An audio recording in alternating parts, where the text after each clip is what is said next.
નમો હરિયંતાણમ, નમો સિદ્ધાણમ, નમો આયર્યાણમ,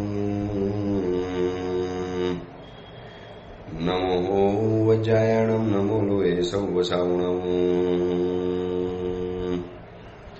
એસો પંચ નમુકારો સૌવ પાવપણાસણો મંગલાણમ ચ સવ્યેસી પરમમ વૈ મંગલમ. મંગલમ ભગવાન વીરો, મંગલમ ગૌતમ પ્રભુ, મંગલમ સ્થૂલભદ્રાદ્યા જૈન ધર્મો સુમંગલમ.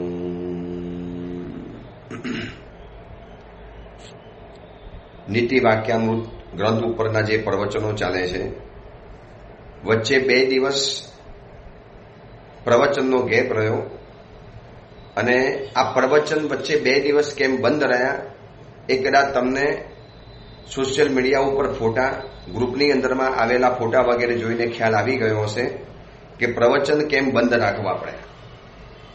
આ 2 થી 3 દિવસની અંદરમાં જે જીવનમાં અનુભવો કર્યા, આ 2 કે 3 દિવસની અંદરમાં જે જોયું, વર્તમાન સમયની જે કેટલીક કડવી, કપરી અને કેટલીક સારી પણ પરિસ્થિતિઓ જોઈ, આ 2-3 દિવસની અંદરમાં બહુ ઊંડાણથી અનુભવ થઈ ગયો. 3 દિવસના અનુભવની અંદરમાં પાવાગઢની અંદરમાં જે આપણી જૈન પ્રતિમાઓ તૂટી, એની પાછળ રમાયેલું ગંદામાં ગંદુ રાજકારણ, કેવી માણસોની મેન્ટાલિટી હોય છે. પોતાના ધર્મને મહાન બનાવવું કોઈ ના નથી. તમે તમારા ધર્મના તીર્થસ્થાનનો વિકાસ કરો, સારી વાત છે, દરેકને કરવાની છૂટ હોય છે.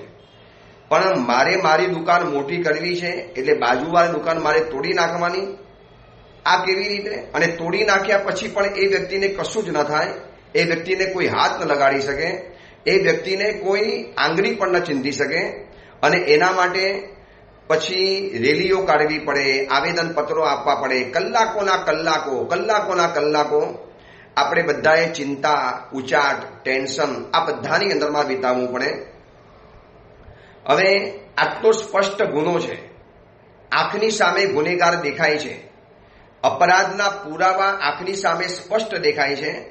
અપરાધ જેને કર્યો છે એ વ્યક્તિને આખી દુનિયા નામ સાથે જાણે છે. છતાં પણ જ્યારે એ વ્યક્તિને ગવર્મેન્ટ, પ્રશાસન કોઈ પણ મજબૂરીના કારણે કે કોઈ પણ કારણસર બસ એ જે મજબૂરી અને કારણ કહીએ છીએ ને, આ જ ડર્ટી પોલિટિક્સ. મારી દુકાન મારે મોટી કરવી છે તો મને ક્યાં ના પાડું છું? મારે દુકાન ખરીદી લેવાની, મારે નવી જગ્યામાં દુકાન મોટી બનાવવાની. પણ એક વ્યક્તિની બાજુમાં દુકાન ચાલે છે, એ દુકાનને હું ગેરકાયદેસર, એની ચાલુ દુકાન છે, એ દુકાનનો માલિક હાજર છે અને તમારે દુકાન ખરીદવી નથી અને દાદાગીરી કરીને તમે એ દુકાનનો સફાયો કરીને તમે એની ઉપર કબજો જમાવી દો. આ જેમ જઘન્યમાં જઘન્ય અપરાધ કહેવાય. અને આવું થાય એટલે પોલીસ આવે, પકડી જાય, એની ઉપર FRI થાય, એનો ગુનો નોંધાય અને પછી એવિડન્સ પકડાય એટલે વ્યક્તિને સજા થાય. આ કેટલી સિમ્પલ વાત છે, કેટલી સિમ્પલ વાત. પાવાગઢની અંદરમાં પ્રતિમા તૂટી, બધાએ જોયું, કોઈ પણ વ્યક્તિ બાકાત નથી. ફોટા, એના વિડીયોઝ બધું જ આંખની સામે દેખાય છે. હવે જેને તોડ્યા છે એ બધી વ્યક્તિ ઉપર આંગળી ચિંધાઈ ગઈ છે. મારે કોઈને ગાળ નથી આપવી, કશું જ નથી કરવું. અને એ કરવું હોત તો આ કલેક્ટર કચેરીમાં 2-2 કલાકના પ્રવચનો આપ્યા, ત્યાં પણ બધું કરી શકતા હતા. દુઃખદ હકીકત એટલી બધી જાણી કે કેટલી બધી વિચિત્ર પરિસ્થિતિમાંથી આપણે અત્યારે જૈનો પસાર થઈ રહેલા છીએ. આમ જોવા જઈએ તો હિન્દુસ્તાનની સૌથી સમૃદ્ધ કોમ, સૌથી સંપન્ન લોકો આપણે ગણાઈએ. કદાચ 25% વધુ ટેક્સ આપણે ચૂકવીએ. હિન્દુસ્તાનના વિકાસની અંદરમાં, એના ગ્રોથની અંદરમાં, હિન્દુસ્તાનના ઇકોનોમીની અંદરમાં સૌથી વધુમાં વધુ યોગદાન આપણું છે. અને ખાલી આર્થિક યોગદાન નહીં, સામાજિક કાર્યો હોય, કોઈ પૂર આવ્યા, કોઈ આપત્તિ આવી, કોઈ તકલીફ આવી, રાજકીય સંકટ આવ્યું, કોઈ મોટો ઉપદ્રવ આવ્યો, ભૂકંપ છે, પાણીના પૂર છે, કોરોના જેવા છે, ત્યારે જૈનોએ નાત જાતનો ભેદ ભૂલ્યા વગર કોઈ ભેદભાવ નથી કર્યો કે આ કઈ જાતિનો છે, કઈ જ્ઞાતિનો છે, કયા ધર્મનો છે, કયો માણસ છે. માત્ર ને માત્ર ભગવાન મહાવીરે જે માનવતાનો ઉપદેશ આપ્યો છે અને માનવતાને જ લક્ષ્યમાં રાખીને, માત્ર ને માત્ર માનવને લક્ષ્યમાં રાખી અને આ સુધીની અંદરમાં આવેલી રાષ્ટ્રીય સંકટ અને રાષ્ટ્રીય ઉપદ્રવોની અંદરમાં, પછી એ પૂર હોય, કોરોના હોય કે સુરતની અંદરમાં આવેલા પ્લેગ વગેરે હોય કે પછી મોટા મોટા બંધ તૂટી ગયા હોય, મચ્છુ ડેમ ફાટી ગયા હોય કે કોક જગ્યાએ રેલવેની હોનારત થઈ હોય, જેટલી પણ મોટી મોટી આફતો છે, દુકાળ વગેરે પડ્યા હોય, આ બધાની અંદરમાં જૈનો હર સમાજની સાથે પડખે ને પડખે ઉભેલા છીએ. મેં આ કલેક્ટર કચેરીમાં જ્યારે હજારો જૈનો ભેગા થયેલા હતા, વાતાવરણ અતિશય ગમગીન રહેલું હતું. દરેકના ચહેરા ઉપર એક દુઃખ, એક આંખની અંદરમાં આક્રોશ હતો અને એક આંખની અંદરમાં બધાની આંખમાં, મારી બધાના આંખની અંદરમાં નીતરતી લાચારી હતી. આંખની સામે દેખાય છે કે આપણા ભગવાન તૂટી ગયા, હૃદયની અંદરમાં આગ લાગે છે, છતાં પણ આગને જબાન દ્વારા વ્યક્ત નહીં કરવાની. બસ કોકને ખોટું લાગે, કોકને ખરાબ લાગી જાય, પછી એને કેવું લાગે, અરે ભાઈ કેવું લાગે એટલે અમારા ભગવાન તૂટ્યા છે, તમે એની ધરપકડ નથી કરતા, તમે એને પકડતા નથી, તમે ગુનેગારોને છાવરવાનો પ્રયત્ન કરો છો અને છતાં પણ અમારે નહીં બોલવાનું, અને બોલીએ તમને ખોટું લાગી જાય અને છતાં પણ અમારે સહન કરવાનું. બસ આ જ બધું મજબૂરી ગણો, પોલિટિક્સ ગણો, આપણી કમજોરી ગણો, આપણી કમનસીબી ગણો કે એને જે પણ બીજું નામ આપવું હોય તે આપી શકાય. આ 2-3 દિવસની અંદરમાંથી જે રીતે મન પસાર થયું છે ને, હકીકતમાં એમ થયું કે હવે કદાચ સારા રહેવું અને સારા બનવું એ તમારા માટે અતિશય જોખમીકારક બની ગયું છે. સમાજની જે વ્યવસ્થા બની ગઈ છે, ગવર્મેન્ટના જે કાયદા કાનૂન, ગવર્મેન્ટની અંદરમાં ચાલતી જે પાર્સાલિટી, ગંદામાં ગંદુ રાજકારણ, પોલિટિક્સ, બસ જ્ઞાતિવાદ ઉપર આધારિત જે ગંદામાં ગંદુ રાજકારણ ચાલે છે.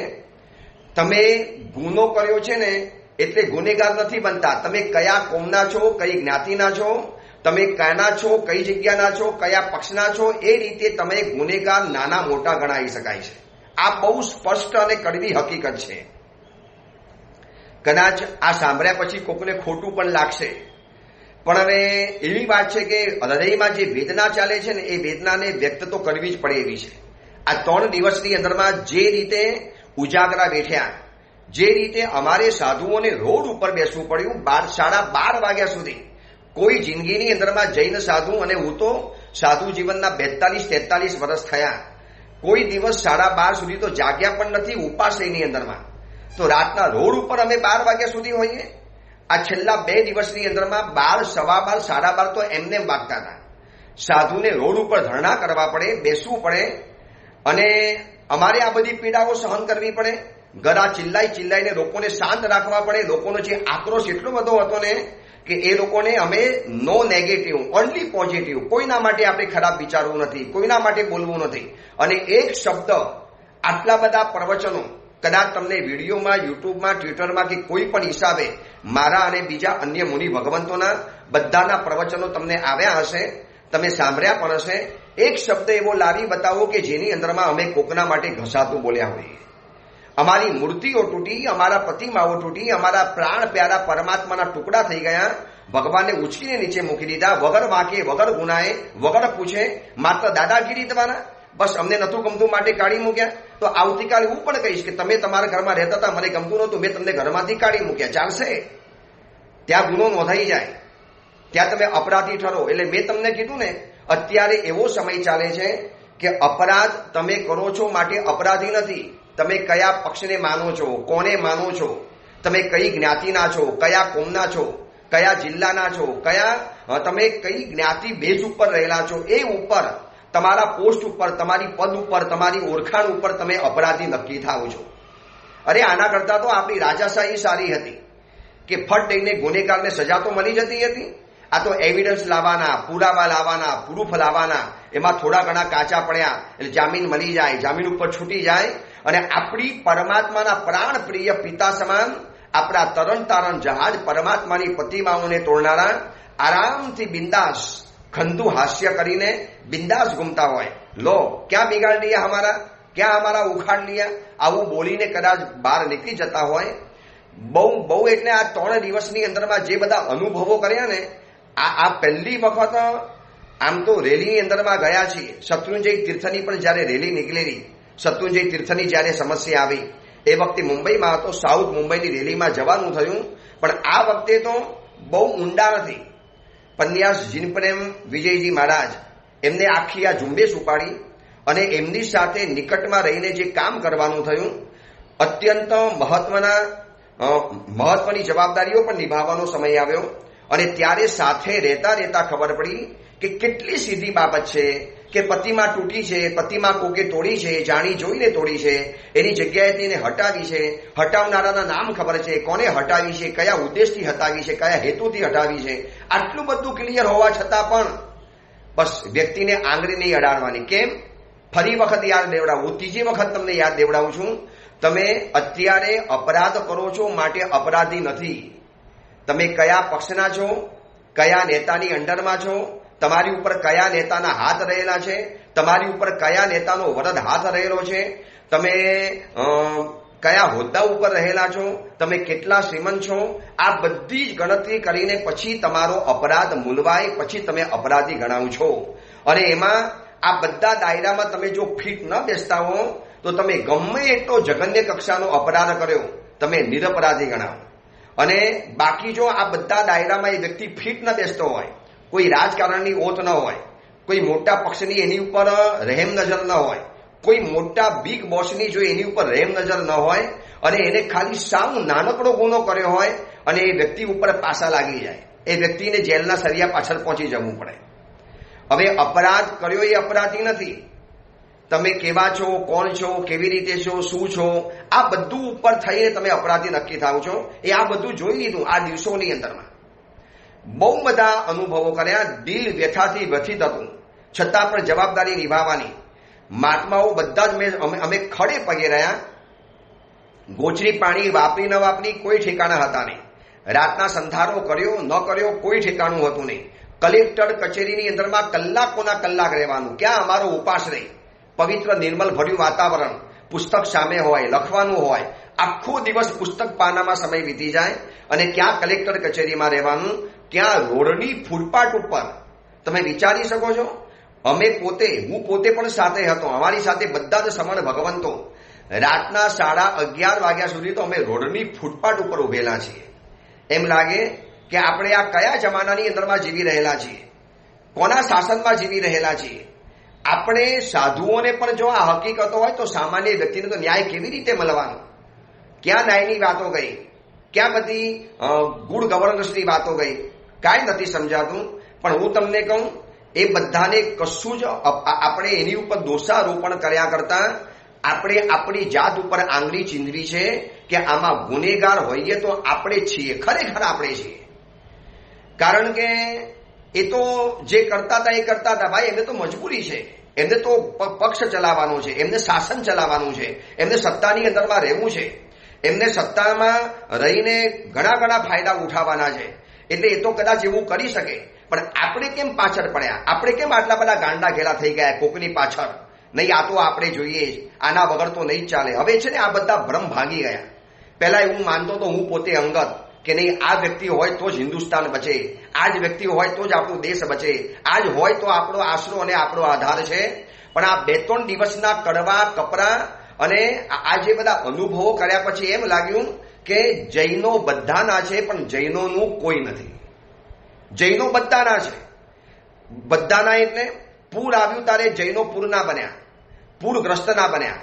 ભૂકંપ આવ્યો ત્યારે ભૂકંપગ્રસ્તોના જૈનો બની ગયા. દુકાળ આવ્યો ત્યારે દુકાળગ્રસ્તના જૈનો બની ગયા. કોરોના આવ્યો ત્યારે કોરોનાગ્રસ્તના જૈનો બની ગયા.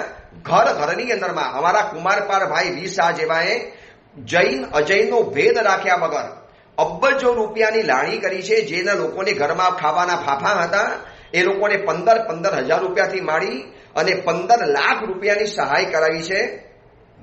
આ તો બધો ઇતિહાસ અમે બહાર નથી કાઢતા, કુમારપાર ભાઈને કેવું ગમતું નથી માટે. તો જૈનો બધાના છે. સૂર્ય ચંદ્ર આકાશ પવન જેમ વર્ષા બધાના છે. મહાવીર કેવલ જૈનોના નહીં પણ આખી દુનિયાના છે. મહાવીર કેવલ જૈનોના નથી. અને ભગવાને કીધું કે જ્યારે તમારે માનવતાનો પોકાર પડે ત્યારે તમારે જ્ઞાતિ, જાતિ, ધર્મ આ બધાનો ભેદભાવ ભૂલી માત્ર માનવતાને કેન્દ્રમાં રાખીને તમે કરો. ઉનાળો આવ્યો, ગરમીથી ગ્રસ્ત થયા તો જૈનો છાશ લઈને પહોંચી ગયા. ઠંડીનો સમય આવ્યો, ઠંડી લાગી તો જૈનો ધાબળા લઈને પહોંચી ગયા. ક્યાં જૈનો ક્યાં નથી પહોંચ્યા? બતાવો તો ખરા. અરે લાતુરની અંદરમાં ભૂકંપ આવ્યો તો જૈનો પહોંચી ગયા. મચ્છુ ડેમમાં મચ્છુ ડેમ ફાટ્યો ત્યારે જૈનો પહોંચી ગયા. કાશ્મીરની અંદરમાં આફત આવી ત્યારે જૈનો પહોંચી ગયા. ઉત્તરાખંડમાં તકલીફ આવી ત્યારે જૈનો પહોંચી ગયા. આ કોરોનાના સમયમાં ભાઈ ભાઈની સામે જોવા તૈયાર નતા અને એવા સમયની અંદરમાં અદ્ભુત ટીપટોપ વ્યવસ્થા આ બધી જ બીજા લોકોએ પણ કરી છે, ના નથી પાડતો, પણ હું તમને આજે બતાવું છું કે આપણે જૈનો બધાના છીએ પણ આપણું કોઈ નથી. આ જોઈ લીધું મેં 2-3 દિવસની અંદરમાં. ચપ્પણીયું માગવાનું, ભીખ માગવાની, આજીજી કરવાની, વિનંતીઓ કરવાની. અરે ઓલા કલેક્ટર આપણને આમ નચાવે, હમણાં ટાઈમ નથી, પછી આવજો. અમે કહીએ ભાઈ અમે જેવા તેવા સાધુ નથી અને કોઈ અભિમાન નથી કરતા, પણ તમને અડધો કલાક તો સમય આપો. હમણાં નથી, હમણાં મોડા આવ્યા છે, મિટિંગમાં બેઠા છે, સાહેબ હમણાં નહીં મળે. લો, કલેક્ટર કચેરીમાં રહ્યા પછી પણ કલેક્ટરને મલાવાની અંદરમાં નખરા કરવાના. આ બધું જે નજીકથી પિક્ચર જોયા ને, તમને કહું આવતીકાલે કોકને શાસન સેવા અને શાસન રક્ષા કે ધર્મ રક્ષા કે દેશ સેવા કરવાના સપના તૂટી જાય એટલી બધી વિચિત્ર પદ્ધતિ જોઈ આ પ્રશાસનની અંદરમાં. તમે જ કલેક્ટર જેના માટે બન્યા છો, સમાજ માટે, પ્રજા માટે, તમારે સામેથી આવવું જોઈએ. બોલો શું તકલીફ છે? જૂના કાળના રાજાઓ સારા હતા કે રાજના વેશ પરિવર્તન કરી, રાતના સમયમાં વેશ પલટો કરી અને પ્રજાના સુખ દુઃખ જોવા માટે એના ઘરે પહોંચતા હતા. અને આજના ખાલી 5 વર્ષના રાજા બસ આપણે ચૂંટ્યા, કદાચ આપણે ભૂલ કરીને એ લોકોને વોટ આપીને, કદાચ આપણે એ લોકોને ચુનાવમાં ઉભા રાખીને કદાચ ભૂલ કરી. આ છે ને, અત્યારે આક્રોશથી બોલું છું, એટલા માટે બોલું છું કે આ 3 દિવસની અંદરમાં જે જોયું ને, ખરેખર એમ લાગ્યું કે આંખમાંથી આંસુ નીકળવાના બાકી રહી ગયા. આપણા ભગવાનની પ્રતિમા તૂટેલી જોવાની અને જેને તોડી છે એના માટે કશું જ નહીં બોલવાનું.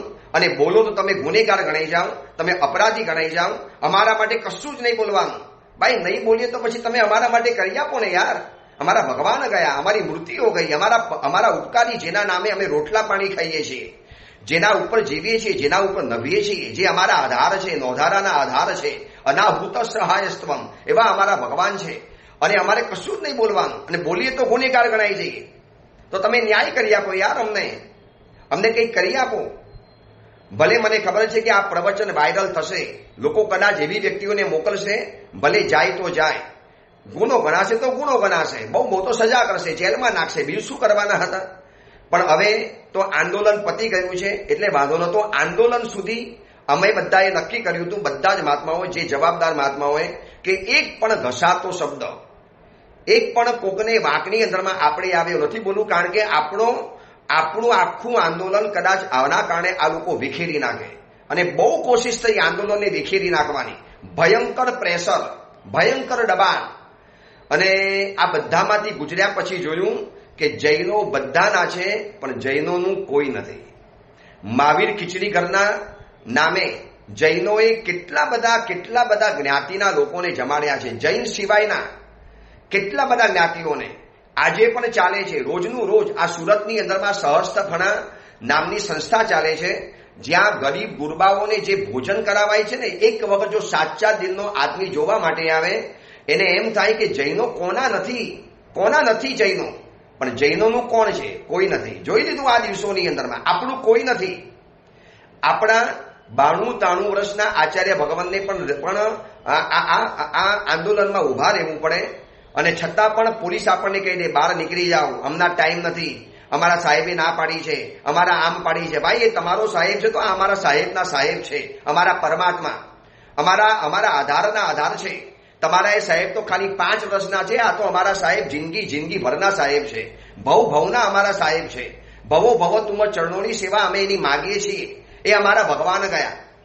અને છતાં પણ તમે અમને ન્યાય ન આપી શકો, અમારી અરજી ન સાંભળી શકો, અમારું આવેદન પત્ર ન સ્વીકારી શકો. તમે એમ કહો કે હમણાં સમય નથી, બાર અમારા પીએને આપી દો, અમારે એને આપી દો. અરે સાહેબ, તમને અમારા ભગવાન ગયા પછી પણ તમને જો આટલી તુમાકી સર્જી હોય, તમે સાહેબ શેના માટે બન્યા? શેના માટે ખુરશી ઉપર બેઠા? તમને શેના માટે બેસાડ્યા? તમારું કામ જ આ છે કે આવેદન પત્ર લેવાનું, અને એમાંય લેવામાં નખરા કરવાના. તમને ફરી વખત કહી દઉં, મેં કલેક્ટર કચેરીમાં પણ આ પ્રવચનમાં આ વાત કરેલી. મેં કીધું એક ગુજરાતી વાક્ય બોલેલો હતો કે વાંક ઉસી કા નહીં है कि उन्होंने दगा किया, गुना हमारा है कि हमने उसको मौका दिया. આપણે જ મોકો આપ્યો ને એ લોકોને આવું કરવાનો. આપણે એને મોટા ભા બનાવ્યા, આપણે જેને આપણા સત્તાધીશ બનાવ્યા, આપણે જેને આપણા ઉપરી બનાવ્યા, આપણે જેને આગળ વધાર્યા. આપણે આગળ ન વધાર્યા હોત તો શું થવાના હતા એ લોકો? જેના જોર ઉપર આગળ વધ્યા છે, હવે એને જો તમારે દબડાવા જ હોય, એને એની લાગણીઓને કચરી જ નાખવી હોય, એની ભાવનાઓનું તમારે કચુંબર જ કરવું હોય, તો પછી કોઈ કહેવાનો મતલબ હતો નહીં. એટલે વારંવાર કહું છું કે જૈનો બધાના છે, બધાના. ગરમી આવી, ઠંડી આવી, ચોમાસું આવ્યું, પૂર આવ્યો, ભૂકંપ આવ્યો, મચ્છુ ડેમ ફાટ્યો, પછી કોરોના ફાટ્યો, કોલેરા આવ્યો, રોગચાળો ફાટી નીકળ્યો, કે કોઈ પણ કુદરતી રાષ્ટ્રીય કે આંતરરાષ્ટ્રીય આપત્તિ આવી, જૈનો સૌથી પહેલા પહોંચ્યા અને જૈનોએ બધા માટે કામ કર્યું છે, જ્ઞાતિ જાતિના ભેદ ભૂલ્યા વગર. અને એ જ જ્ઞાતિવાળા જ્યારે અમારા ભગવાન તોડે, દુઃખ તો કોને ન થાય? યાર, જેના ઘરના દીવાને મેં અજવાળ્યું, હવે એ જ દીવામાં પાછો મને પરેશાન કરવા માટે આવે. પણ આપણા સંસ્કાર, આપણી શાંતિ પ્રિયતા, આપણા રગની અંદરમાં વણાયેલી જે અહિંસા, કદાચ ખોટી રીતે અહિંસા વણાઈ ગઈ છે. અહિંસા ખોટી નથી, પણ આવા સમયની અંદરમાં આપણે અહિંસક બનવું એ કદાચ ખોટું છે એવું લાગ્યું મને. મિચ્છામી દુક્કડમ કદાચ ખોટું લાગ્યું હોય તો. મને ખબર છે કે આ પ્રવચન ઘણા લોકો ઘણાને વાયરલ કરવાના છે, કારણ કે એટલી બધી દુઃખદ હકીકત તમને બતાવું છું. આ 2-3 દિવસની અંદરમાં મારા મગજમાં હજારો વિચારો આવ્યા, હજારો વિચાર. એમ થયું કે આમ કલાકોના કલાકો ત્યાં આંદોલનમાં બોલું, સામે 5-5, 6-6 હજાર એકલા યુવકોની ભીડ, આમ બોલવાનો પાનો ચડી જાય એવા યુવકો તરવરિયા હતા. એક આંખની અંદરમાં એ લોકોને શાસન સેવાનો ભીષ્મ સંકલ્પ, એના હોઠ ઉપર શાસન સેવાનો દ્રઢ સંકલ્પ, આંખની અંદરમાં શાસનની સેવા કરવાનું સપનું, ચહેરા ઉપર શાસનની સેવા કરવાની રોનક, એના રગની અંદરમાં એક ખુન્નસ હતું. ગુરુદેવ બતાવો શું કરવાનું છે, ગુરુદેવ બતાવો. દુકાનો બંધ કરી, કોઈએ તો લગ્નોમાં જવાનું બંધ કર્યું, કોઈએ બધા પોતાના સામાજિક પ્રોગ્રામો કેન્સલ કર્યા. માત્ર ને માત્ર 2.5 કલાક, 2 કલાક, 5 કલાક, 6 કલાક, સરમ 3 દિવસ તો કેટલા નહીં, સેંકડો યુવકો ઉભા ને ઉભા રહ્યા ખડે પગે. ગુરુદેવ કામ બતાવો, શું કરવાનું છે? અમે કીધું ભાઈ કાંઈ નહીં, બસ આપણે અહીંયા બેસી રહો. જનશક્તિ એ મોટી છે, કારણ કે જનસંખ્યા જોયા પછી ભલભલાને એક વખત તો ડર તો લાગે, એક વખત તો ભલભલાને અંદરમાંથી બીક તો લાગી જાય. પરંતુ આ બધું જોયા પછી હવે એમ લાગ્યું કે આપણે આપણા જ પોતાના મજબૂત માણસોને હવે આગળ સત્તામાં મોકલવા પડશે. ક્યાં આપણો અવાજ છે કોઈ આપણો અવાજ? કોણ આપણો અવાજ પહોંચાડે? આપણી પ્રતિમા તૂટી, આટલું બધું તમને ખબર છે? જૈનો હિન્દુસ્તાનની અંદરમાં 25% વધુ ટેક્સ ભરે અને એની પ્રતિમા તૂટે. આટલી શાંત પ્રિય કોમ, જેના નામે લગભગ ક્રાઇમ શૂન્ય જેવું છે, અને આટલી સારી કોમ હોવા છતાં પણ આપણે ભીખ માગવાની, આવેદનપત્રો કરવાના, 3 દિવસ સુધી રોડ ઉપર બેસી રહેવાનું. સમગ્ર જૈન સંઘ 25મો તીર્થંકર ગણાતા શ્રી સંઘને રોડ ઉપર બેસવાનો વારો આવ્યો.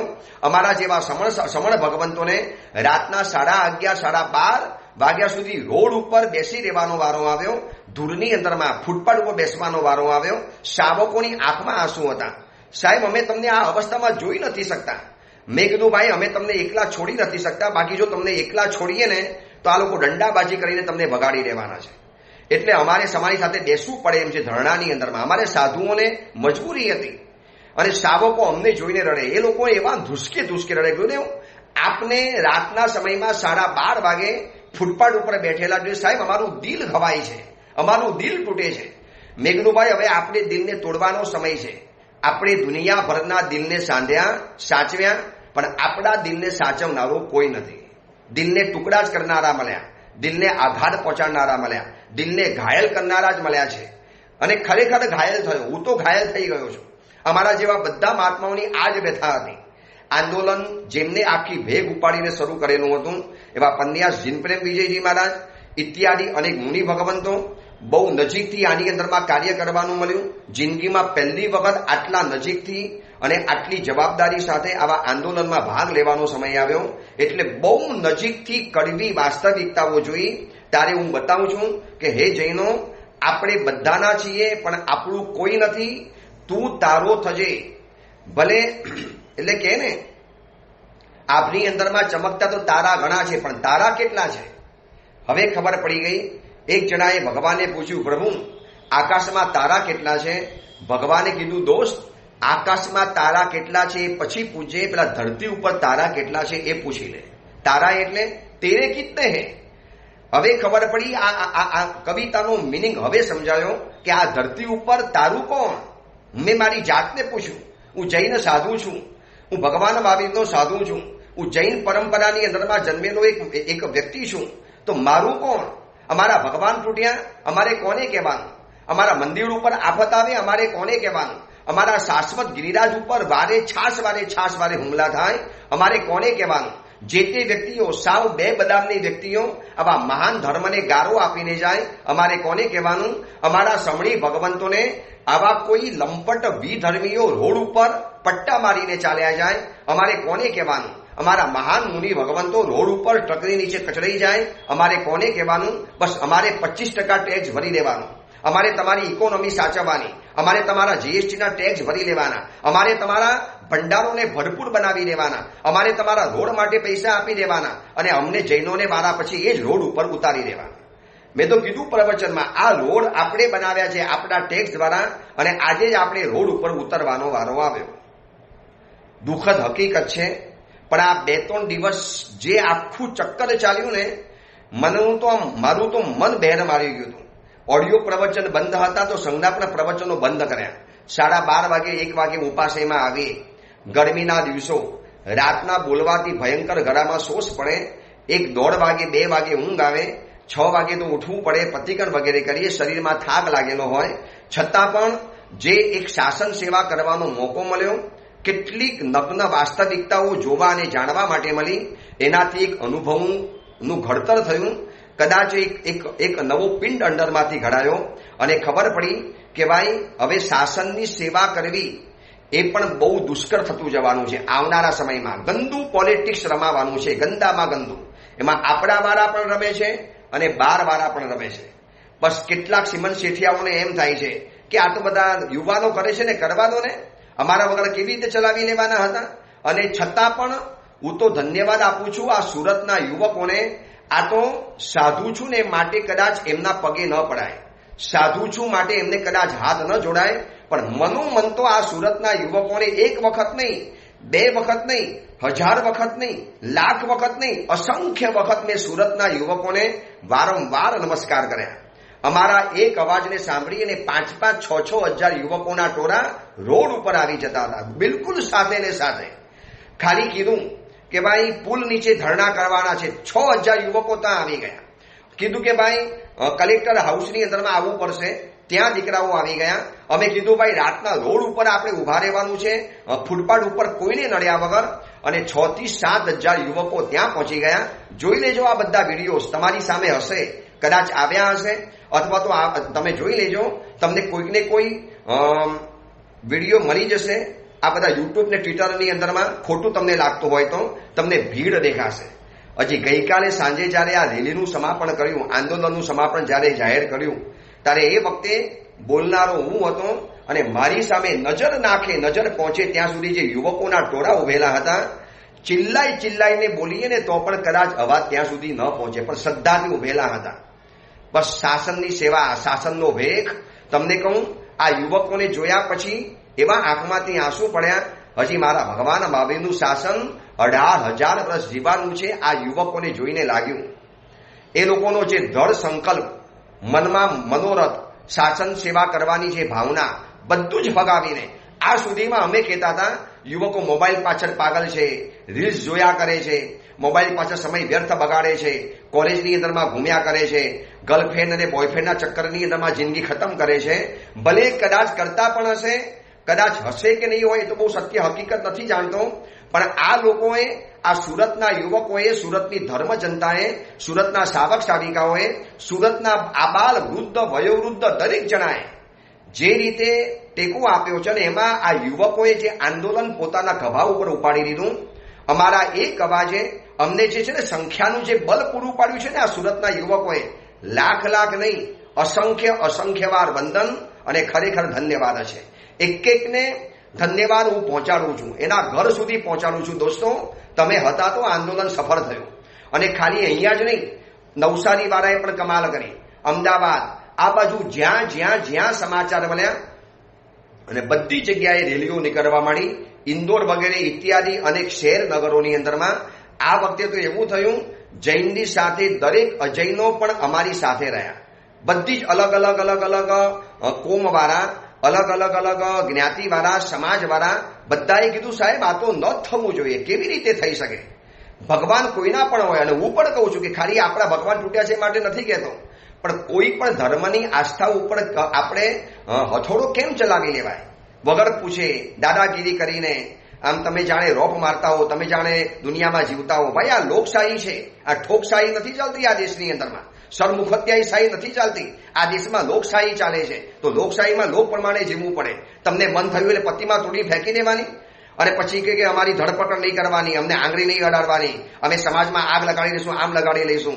ભાઈ, એ કદાચ તમારી મોટા માથાની ઓળખાણ છે, તમે બચી જવાના છો, પણ ઈશ્વરના દરબારમાં તમારો ન્યાય અવશ્ય થવાનો છે, અવશ્ય થવાનો છે.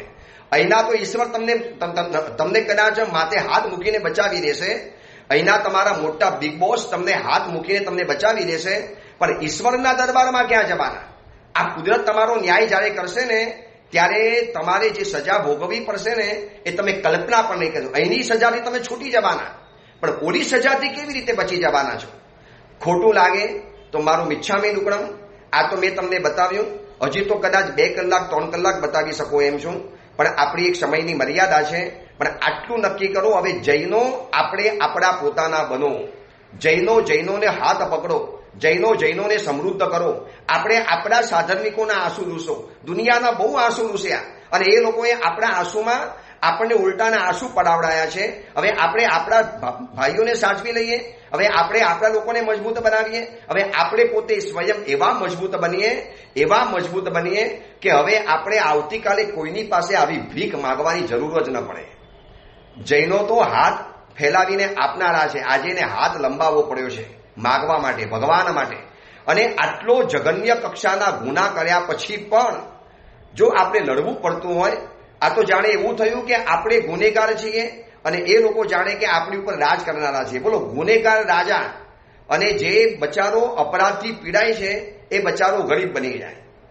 કેવી આ ન્યાય પદ્ધતિ, કેવું આ પ્રશાસન તંત્ર, કેવી આ બધી લોકશાહી, કોઈ સમજમાં નથી આવતું. કઈ જેટલું વિચારીએ એટલું વિષાદ થવાનો, તકલીફ થવાની, મુશ્કેલી થવાની, અંદરમાં પીડા ઊભી થવાની છે. આ પ્રવચન વધુમાં વધુ લોકોને મોકલજો, છેક સુધી મોકલજો, દરેક જૈનો સુધી પહોંચાડજો કે જૈનો હવે જાગો. આપણે જૈનોએ હવે આપણને પોતાને બચાવવું પડશે, આપણે હવે એક થવું પડશે. આ બધા વિવાદો છોડો, તિથિ વિવાદો એ ઘરના વિવાદો છે. ભાઈ, ઘરમાં લડી લો, રોડ ઉપર તો આપણે એક થઈએ. અને ખરેખર કહું, આ આંદોલન સ્વયંભૂ હતું અને બધા જ ગચ્છ પક્ષ ફિરકાવાળા આવ્યા, ખરેખર આવ્યા. આમ અદ્ભુત આનંદ છવાઈ ગયો. પણ આનંદની સાથે વિષાદ પણ એટલો જ થયો કે આપણા ગણાતા માણસો પણ જ્યારે આપણા નથી તો હવે કોની પાસેથી આપણે આશા અને અપેક્ષા રાખવાની, કોની પાસેથી રાખવાની? પરંતુ આ બધું જ જોયા જાણ્યા પછી એક વાત તો મેં જીવનની અંદરમાં શીખી લીધી કે હવે આપણે નોટ બેંકમાંથી વોટ બેંક આપણે બનવું તો પડશે જ. આપણે આ સુધીની અંદરમાં ખાલી નોટ બેંક બની જાણ્યા, બહુ લાખો અને કરોડો રૂપિયાની ઉથલપાથલ કરી જાણી, ભવ્ય જિનાલયો અને ઉપાશ્રયો આપણે બનાવ્યા, સામાજિક કાર્યો અપરંપાર કર્યા, બહુ સ્કૂલો બનાવી, બધું જ કર્યું. પણ હવે આપણે વોટ બેંક બનવું પડશે. આ બધું જ છે ને, મેં કલેક્ટર કચેરીમાં જ્યારે પ્રવચનો આપવાના થયા, અડધો કલાકના જે આવ્યા ત્યારે મેં આ બધા જ વિચારો ત્યાં રજૂ કર્યા. એટલે તમને પણ આ તમારી સામે રજૂ કરું છું. પણ ત્યાં અમારે કેટલું એકદમ સભ્ય ભાષામાં, શિસ્ત ભાષામાં, સૌમ્ય ભાષામાં, કોઈને પણ પ્રશાસનની એક પણ વ્યક્તિને ખોટું ન લાગે, એ અમારા શબ્દમાંથી કોઈ પણ વાંક ન કાઢી શકે. અમારા ભાષણને 9 વખત ગારે ને 9 વખત, અમારા પ્રવચનને 10 વખત ગણનાથી ગારે તો પણ એને એક અસભ્ય શબ્દ નીકળે નહીં. અત્યારે પણ અમે નથી બોલ્યા. સબકો સન્મતિ દે ભગવાન. એની પણ કદાચ મજબૂરી હશે, એ પણ ગુનેગાર થોડા છે ભાઈ, એમને પણ રાજ ચલાવવું છે, એમને પણ સત્તામાં ટકવું છે, એમને પણ હવે બધું કરવું છે, તો બધા શું કરે, એમની પણ મજબૂરી હશે. પણ જૈનો, હવે આપણે એક થયા વગર નહીં ચાલે. આપણા તો આવા કેટલા બધા તીર્થો છે, ઠેર ઠેર મંદિરો છે, ઠેર ઠેર આપણા મહાત્માઓ વિચરે છે, ઠેર ઠેર આપણી સવળી ભગવંતો વિહાર કરે છે. ક્યાં જઈશું? કોણ બચાવશે આપણને? બધી જગ્યાએ આવી જ આપણે લાત ખાવાની, બાઈ ચારણી થવાનું. આને મળો, ઓલાને મળો, પેલાને મળો, આને મળવા જાઓ, ઢીકરાનું ફાઇલ લાવો, ફલાણાની પરમિશન લાવો, ફલાણી ચીજ લઈ આવો. બસ આવી રીતે આપણને ફૂટબોલની જેમ લાત જ ખાવાની છે. યુરો કપમાં ફૂટબોલ અત્યારે જેમ લાત ખાય છે ને, એમ આપણે લાત જ ખાવાની છે. પણ એવા તાકાતવાળા બનો, એવા આપણે મક્કમ બનો. છેલ્લે વાત બતાવી દઉં, બુઝાયેલા લાકડાને કોઈ પણ હાથમાં પકડીને ફેંકી શકે છે, પણ સળગતા લાકડાને કોઈ હાથ લગાડવાની હિંમત પણ નથી કરતું. આપણે બુઝાયેલા લાકડા છીએ. હવે અંદરમાં એક ધર્મ ભાવનાની, એક જજબાની, એક આક્રોશની, એક ધર્મ પ્રેમની એક આગ અંદરમાંથી એવી આગ પેદા કરો કે કોકને હવે આવો કાંકરી ચારો કરતા પહેલા પણ 100 વખત વિચારવું પડે. આ આંદોલનની એક ફલશ્રુતિ રહી કે યુવકો રોડ ઉપર આવ્યા, આટલી વિરાળ જનસંખ્યાની અંદરમાં ટેકો આપ્યો. જેટલા દિવસ, જેટલા કલાક આવ્યા એટલા કલાક સપોર્ટની અંદરમાં રહ્યા. આ યુવકો કોલેજમાં જઈ શકે છે તો આંદોલનમાં રોડ ઉપર ઉતરી શકે છે. આ યુવકો મોબાઈલ વાપરી શકે છે તો કલાકોના કલાકો અમારી સાથે રોડ ઉપર, ફૂટપાથ ઉપર રાત વિતાવી શકે છે. ધન્યવાદ આપું છું આ યુવકોને, વારંવાર ધન્યવાદ આપું એટલા ઓછા છે. અસંખ્ય ધન્યવાદ આપું છું. અને એ સિવાય જેને જ્યાં રેલી કાઢી, જેને જ્યાં આવેદનપત્રો આપ્યા, જેને જ્યાં પણ કોશિશ કરી, આ બધાની ખૂબ અનુમોદના. એટલે આ આંદોલને ઘણું શીખવાડ્યું, બહુ બધી આંખ ખોલી નાખી. આ સુધી ઘણી આંખો મીચાયેલી હતી, હવે આંખ ખોલી કે આપણે જૈનો એવા મજબૂત બનો. આપણા એમએલએ, આપણા વિધાનસભ્ય, આપણા રાજ્યસભાની અંદરમાં સભ્યો હોવા જોઈએ. આપણું એક પોતાનું અલગ મીડિયા સેલ હોવું જોઈએ. આપણી પોતાની એક અલગ બેંક હોવી જોઈએ. આ બધા વિચારો હવે એટલે પ્રસ્તુત છે કે હવે આ જરૂર પડશે. હવે એકલા દેરાસરોથી કામ નહીં ચાલે. આપણું પોતાનું મીડિયા સેલ કે જે આપણી વાતોને સાચી રીતે મોકલે, તોડફોડ કર્યા વગર. અને આ બધી તો વિચારણા ઘણી છે. ચલો, સમય થવાની અંદરમાં આવ્યો છે. આ તો જે વેદના હતી તમારી સામે બાટી. તમને કદાચ ગમ્યું હોય તો દરેક જૈન સુધી, છેવાડાના જૈન સુધી, જે દેશ વિદેશમાં રહેતો હોય, પ્રત્યેક જૈન સુધી આ વાતને પહોંચાડજો અને આ મેસેજ લોકોને પહોંચાડજો. એ જ મંગલકામના, મંગલ ભાવના. આ પ્રવચન સાંભળતા કદાચ મારાથી કોઈ ઘસાતો શબ્દ બોલાઈ ગયો હોય, વધારે બોલાઈ ગયો હોય તો મને માફ કરી દેજો. હું બધાનું મિચ્છામી દુક્કડમ માગું છું. એક સામાન્ય સાધુ છું. ભગવાનનો પ્રેમ છે, શાસનનો પ્રેમ છે. અને આ ભગવાનની મૂર્તિને જોયા પછી દિલ ઘવાયેલું હતું. 2-3 દિવસ તો આંદોલનની અંદરમાં ચાલી ગયા, પણ આજે વધુ ને વધુ આઘાતથી પીડાઈ રહેલા છીએ. એ પ્રતિમાના ટુકડા આંખની સામે દેખાય, એ તૂટેલી પ્રતિમાઓ આંખની સામે દેખાય, એ કચરામાં ફેંકેલી પ્રતિમાઓ આંખની સામે દેખાય. પ્રભુને સ્થાનને ઉખાડીને નીચે ફેંકેલા પ્રભુને જોઈને આમ કંઈકનું કંઈક થઈ જાય છે. એટલે કદાચ વધારે બોલાઈ ગયેલું લાગેલું હોય તો માફ કરી દેજો. આમાંથી સાર શબ્દો પકડી લેજો, ખોટા શબ્દો કાઢી નાખજો અને પ્રત્યેક જૈનો પ્રત્યેકની સુધી આ પ્રવચન પહોંચાડો. એ જ મંગલકામના, મંગલ ભાવના. જેનાગના વિરુદ્ધ કાંઈ પણ બોલાયું હોય તો મિચ્છામી દુક્કડમ.